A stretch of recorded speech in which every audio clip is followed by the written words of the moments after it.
रात के करीब 1:30 बज रहे थे।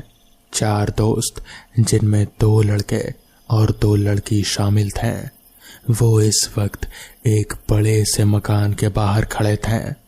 उन्होंने सुन रखा था कि ये घर हॉन्टेड है, इसलिए आज वो चारों अपने साथ वीडियो रिकॉर्डिंग से जुड़ा हर सामान लेकर आए थे। इस वीडियो को वो अपने YouTube चैनल पर डालने वाले थे, जिससे कि उनके चैनल को पब्लिसिटी मिलती। वो इसे कोरी अफवाह ही साबित करना चाहते थे। अबे चल, इसी टाइम रोने की आवाज आती है। उनमें से एक दोस्त बोला, हाँ चल देखते हैं कौन ड्रामा करता है अंदर, आज तो एक्सपोज कर देंगे, फिर देखना अपने चैनल को कितनी पब्लिसिटी मिलती है।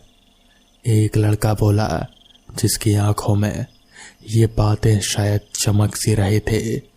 फिर सभी उस घर के अंदर चले गए। अंदर जाते ही एक अजीब सी मनहूसियत फैली हुई थी। उन सभी ने ये चीज महसूस की। वो लोग टॉर्च जलाकर सारे घर को देखने लगे। घर में धूल मिट्टी काफी हो चुकी थी। उन लोगों ने कैमरा ऑन किया और जगह जगह फोकस करने लगे। आज इस रात से पर्दा उठ ही जाएगा कि आखिर कौन यहाँ लोगों को डरा रहा है। तो चलिए देखते हैं। सबसे आगे वाले लड़के ने कैमरा के सामने कहा, जिसमें लाइव रिकॉर्डिंग चल रही थी। तभी एक धप करके आवाज आई, जिससे वो लोग थोड़ा हड़बड़ा गए, पर फिर संभल भी गए। अभी हॉल की रिकॉर्डिंग शुरू ही थी कि उन्हें किसी के सिसकने के साथ साथ रोने की आवाज आने लगी, जो धीमी थी। वो ऊपर के कमरे से आ रहे थे। वो लोग ये सुनकर एक बार तो डर गए, पर उनका जो लीडर था उसने कहा, ये सब कोई कर रहा है, घबराओ मत, बस मेरे पीछे आओ। कहते हुए वो कैमरा सीढ़ियों की ओर धीरे धीरे लगाए ऊपर की ओर जाने लगे। ऊपर जाते समय किसी ने ध्यान नहीं दिया कि सबसे आखिरी में चल रही पीछे वाली लड़की गायब है। वो जैसे जैसे सीढ़ियां चढ़ते रहे, वैसे वैसे आवाज तेज होती जा रहे थे। आखिरकार वो सब ऊपर तक पहुंच गए और जैसे ही कमरे का दरवाजा खोला, एक जोरदार चीख उनके कानों में गूंजी। वो इतनी भयानक थी कि सभी अंदर तक कांप गए। तभी एक और चीखने की आवाज आई और एक लड़की घसीटती हुई दिखाई दी। वो जोर जोर से चीख रहे थे। ये उनकी वही दोस्त थे जो सबसे पीछे चल रहे थे और अचानक गायब हो गए थे। उसे यूं इस तरह से अचानक खींचता देखकर सबकी चीख निकल गई। उस लड़की को कोई पैर पकड़कर घसीट रहा था, पर वो साया या फिर वो जो कोई भी था दिख नहीं रहा था। फिर एक दर्दनाक चीख के साथ वो लड़की घसीटती हुई एक दूसरे कमरे में गायब हो गई। ये सब देखकर अब तो सबके पसीने छूट गए। खुद उनका दोस्त, जो कि लीडर था, डर के मारे वो वापस सीढ़ियों से नीचे उतरने जैसे ही पीछे को मुड़कर जाने लगा, उन लोगों ने देखा वो भयानक मंजर। एक लड़की जिसके बाल पूरे चेहरे पर बिखरे हुए थे और मुंह अजीब तरीके से खुला हुआ था, वो रेंगती हुई सीढ़ियों पर ऊपर की ओर आ रहे थे। अब उन चारों के लिए आगे कुआं, पीछे खाई वाली बात हो गई। वो सब डरते डरते, गिरते पड़ते, चिल्लाते हुए उस कमरे की ओर भागे और वहां फिर उनका एक दोस्त घसीटता हुआ एक कमरे में जाकर गायब हो गया। उतने में सीढ़ियों पर रेंगती हुई लड़की भी ऊपर आ गई और उसने अपने भयानक मुंह को और भी बड़ा करके जोरों से चीखी कि सबके कान के पर्दे जैसे फट रहे हो। फिर एक एक करके बाकी बचे दोनों दोस्त, लड़का और लड़की को भी उनके पैर पकड़कर घसीटते वो भी एक कमरे में जाकर गायब हो गए। एक आखिरी चीख उनकी उस पूरे घर में सुनाई दी। फिर सन्नाटा छा गया, बिल्कुल पहले की तरह। उनका वीडियो कैमरा में लाइव रिकॉर्डिंग शुरू हुई थी, जो उनके हाथ से छूटकर गिर गया था। पर उसमें ऐसा बहुत कुछ रिकॉर्ड हो गया था जिस पर विश्वास करना नामुमकिन था।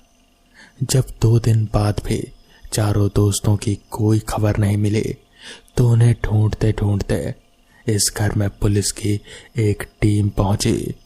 अभी दिन का समय था। उन्हें ऊपर सीढ़ियों के पास कैमरा पड़ा हुआ मिला। चारों दोस्तों को बहुत ढूंढा, पर किसी का भी कोई पता नहीं चला। बाद में रिकॉर्डिंग को देखने के बाद उस रात की भयावहता बिल्कुल सामने आई। सभी देख कर डर गए और वो वीडियो किसी और यूट्यूब चैनल पर किसी दूसरे टाइटल के साथ में अपलोड कर दिया गया और फिर खूब पब्लिसिटी बटोरी गई। तो दोस्तों, ये थी आज की पहली कहानी। तो चलिए बढ़ते हैं आज की दूसरी कहानी की ओर। वो शहर के बाहर बसा हुआ एक अजीब सा खंडरनुमा पुराना बंगला था। वहां पर कई इंसानों जैसे दिखने वाली आकृतियां बनी हुई थे, जो एक पल में मानो देखने पर असली इंसान ही लगते। वहां दिन के समय गिने चुने ही पर्यटकों की भीड़ रहती। वो एक जंगल के अंदर बसा हुआ था, फिर भी रोमांच पसंद करने वाले वहां तक आ ही जाते हैं। सभी में ये कौतूहल रहता कि ये हूबहू इंसान जैसी दिखने वाली आकृतियां, जो इंसान नहीं बल्कि कोई अजीब सा जीव जैसी दिखती हैं, ये कैसे बने होंगे। ये सभी के मन में रोमांच का विषय होता था। उस बंगले के बारे में कम ही लोगों को पता था, क्योंकि वो शहर के बाहर दूर एक जंगल के अंदर बसा था। जिन्हें पता होता लोग वहां जाते हैं। दिन के समय वहां प्रवेश था, पर शाम 7 बजे के बाद वो बंद हो जाता था। 7 बज चुके थे और वो अजब बंगला बंद हो चुका था। तभी 2 लड़के पीछे के दरवाजे से अंदर आ गए। वो यहाँ पर एक छोटी सी डॉक्यूमेंट्री फिल्म शूट करने वाले थे। किसी को खबर तक नहीं थी कि वो दोनों इस वक्त अंदर थे। अभी दोनों चारों तरफ घूम घूम कर शूटिंग कर ही रहे थे कि अचानक कांचों के बक्सों में रखी वो इंसानों जैसी कलाकृतियां हिलने लगी। लगभग वहां हर तरफ ही सब कुछ जाग सा गया, ऐसा महसूस हो रहा था। उन दोनों को कुछ भी समझ में नहीं आ रहा था। उन कलाकृतियों को हिलते देख वो दोनों घबरा गए। तभी माहौल में एक जोर का अट्ठास हुआ और एक कर्कश आवाज गूंजी, जो किसी आदमी की थी। स्वागत है तुम्हारा हमारी दुनिया में। अब तुम दोनों भी इन कलाकृतियों में बदल जाओगे और फिर से यहाँ नए जीवों की संख्या बढ़ जाएगी। कहते हुए वो भयानक अट्ठास करने लगा। कौन है? उनमें से एक लड़का बोला। तभी उस अजब बंगले के बीचों बीच एक काला धुआं दिखाई देने लगा। फिर धीरे धीरे उनसे एक आकृति का रूप लिया। उसके सिर पर 2 सींग निकले हुए थे।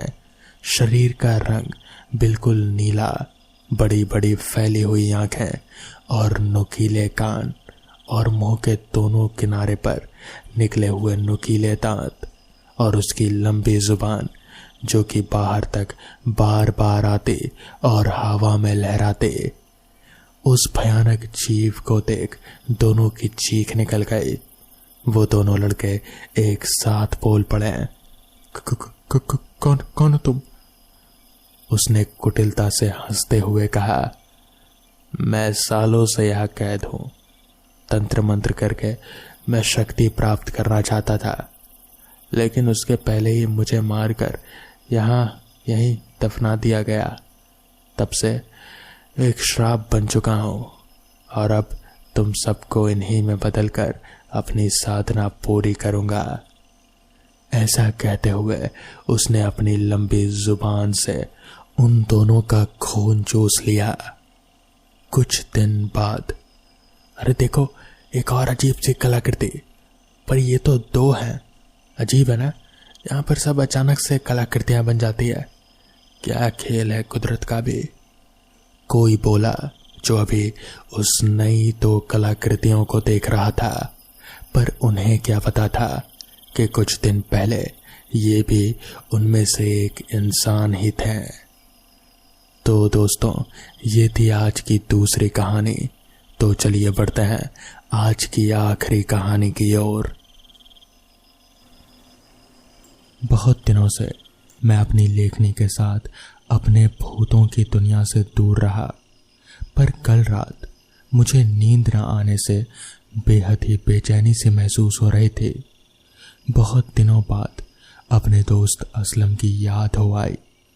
असलम मेरे बचपन का दोस्त ढाका में अपने परिवार के साथ एक फ्लैट में रहता था। उससे आखिरी बार बात हुई थी कोई 4 महीने पहले, जब हम दोनों साथ में ढाका से कोई 200 मील की दूर एक छोटे से कस्बे में किसी कारण से गए थे। वहां से निकलते निकलते तकरीबन शाम के 4 बज गए थे। दोनों आखिरी पैसेंजर के पहले डिब्बे में बैठे थे। डिब्बा तकरीबन खाली ही था।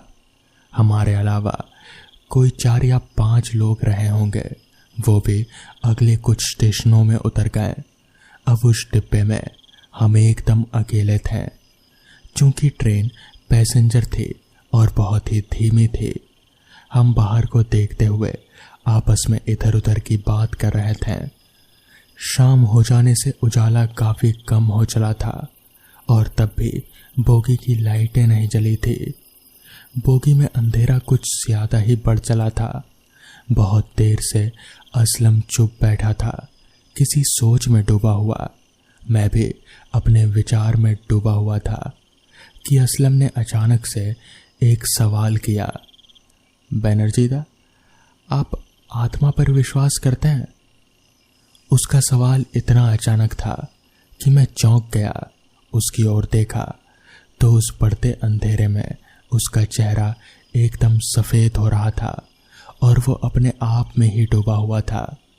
तो मैंने कहा, ठीक से बता नहीं सकता हूं क्योंकि मुझे कभी उनका एहसास नहीं हुआ। फिर वो उसकी सोच में वापस डूब गया। ढाका पहुंचते पहुंचते तकरीबन 11 बज चुके थे और स्टेशन से हम दोनों अलग होकर अपने अपने घर के लिए चले गए। उसके बाद मैं अपने काम में इतना मग्न हो गया कि इस बात को मैं बिल्कुल भूल ही गया। कोई 3 महीने बाद एक दिन शाम को असलम के अब्बा का फोन आया। वो किसी कारण से बेहद परेशान होकर फोन पर अजीब सी बात कर रहे थे। मैं जो मतलब निकाल पाया वो ये था कि वो उसी वक्त मुझे अपने घर पर आने को कह रहे थे। मैं उसी वक्त उनके घर के लिए निकल गया। उनका घर कुछ दूर था और मुझे कोई रिक्शा ना मिलने से पहुंचने में तकरीबन 1 घंटा लग गया। घर पहुंचने पर देखा आसपास वालों की भीड़ थी, पुलिस भी आई थी। अंदर असलम की लाश पड़ी थी। उसके गले में पड़ी रस्सी से ये साफ था कि उसने खुदकुशी कर ली। पुलिस तफ्तीश में जुटी हुई थी और उन्हें असलम के टेबल पर मेरे नाम का लिखा एक पत्र मिला जो बंद था और उस पर साफ लिखा था कि वो पत्र मेरे अलावा कोई और ना खोले। इसलिए पुलिस मुझे बुलाना चाहती थी और इसीलिए असलम के अब्बा ने मुझे फोन कर दिया था। मैं तेजी से अंदर की ओर भागा। वहां की स्थिति मुझे बेहद विचलित कर दी।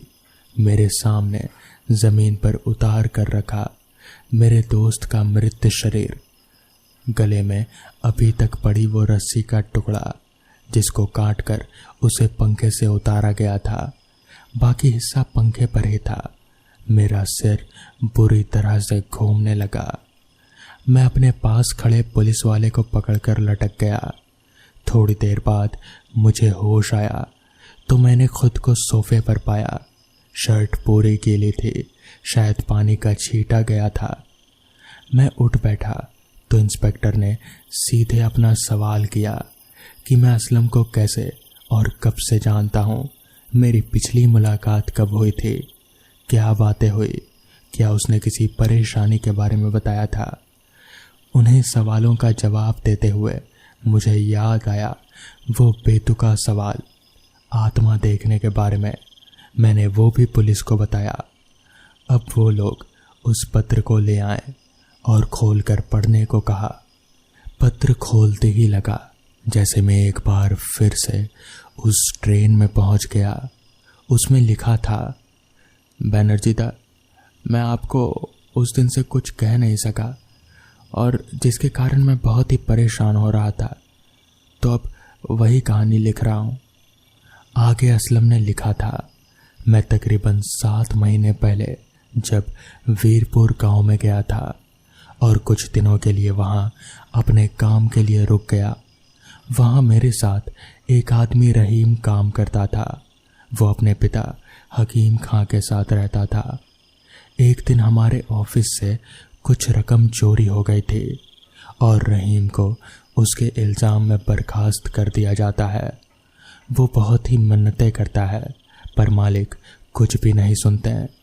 जिस समय वो चोरी हुई थी उस समय हम लोग उस जगह से दूर दूसरी जगह काम कर रहे थे और मैं ही मालिक से ये बात बोलकर उसको इल्ज़ाम से मुक्त करवा सकता था, लेकिन मालिक के गर्म मिजाज से वाकिफ मैं उसको कोई मदद नहीं कर पाया। उसके बाद अगले दिन गांव के बाहर के बरगद पर उसकी लाश लटकी मिलती है और उसके अगले ही दिन उसके पिता की लाश भी उसी पेड़ पर लटकी मिलती है। सभी बहुत दुखी हो जाते हैं। मैं तकरीबन 2 दिन बाद एक बार जब उस इलाके से गुजर रहा था तो मैंने उन दोनों को उस पेड़ के नीचे बैठा देखा।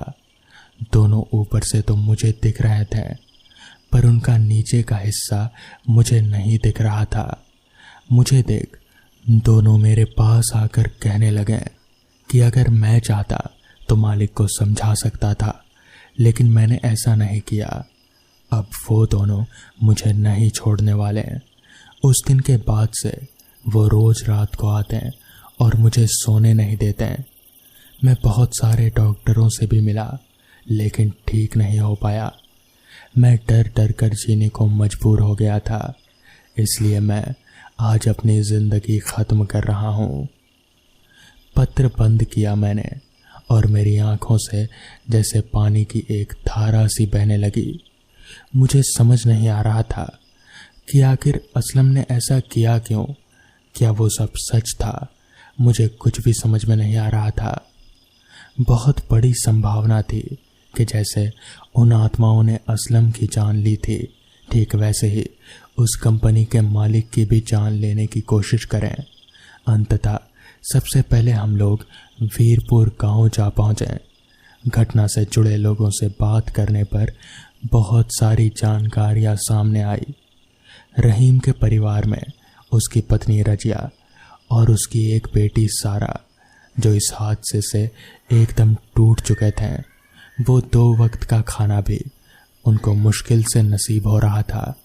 रहीम के मालिक हरीराम जी से मुलाकात होने पर मालूम हुआ कि जब उस चोरी की तहकीकात हुई थी तो पुलिस को दूसरा आदमी मिला जिसने खुद चोरी कर रहीम को फंसा दिया था।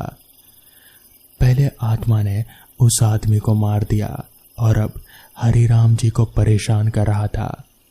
मैं अपने साथ एक बहुत बड़े ओझा को लेकर गया था। उस ओझा ने सारी बातें देख सुनकर उस पेड़ के नीचे एक पूजा का आयोजन किया। पूजा में दोनों आत्माओं को अविवाहित कर उन्हें अपने सामने किए गए कार्यों के कारण पूछा तो उन्होंने अपने घर की दुर्गति की बात कही। हरिराम जी ने उन्हें वचन दिया कि उनके घर की सारी जिम्मेदारी वो खुद लेंगे, उनकी बेटी की पढ़ाई का पूरा खर्चा उठाएंगे, निकाह की जिम्मेदारी भी लेंगे। इसके बाद फिर उस गांव में कोई भी परेशान नहीं हुआ। मैंने रहीम की पत्नी को अपना नंबर दे दिया और कहा कि किसी भी तरह की कोई परेशानी हो तो मुझसे मदद मांगिएगा। रात को वीरपुर से जब ट्रेन में बैठे तो लगा जैसे प्लेटफॉर्म पर कोई खड़ा हाथ हिला रहा है। आखिरकार असलम की उस गलती को ठीक कर उसकी आत्मा को भी शांति मिल ही गई। तो दोस्तों, ये थी आज की कहानियाँ। अगर आपको ये कहानियाँ पसंद आई हों तो वीडियो को लाइक और चैनल को सब्सक्राइब करना ना भूलें। तो मैं आपका दोस्त आर्यन जल्द ही मिलूँगा आपसे ऐसी नई कहानियों के साथ। तब तक के लिए अपना ख्याल रखें।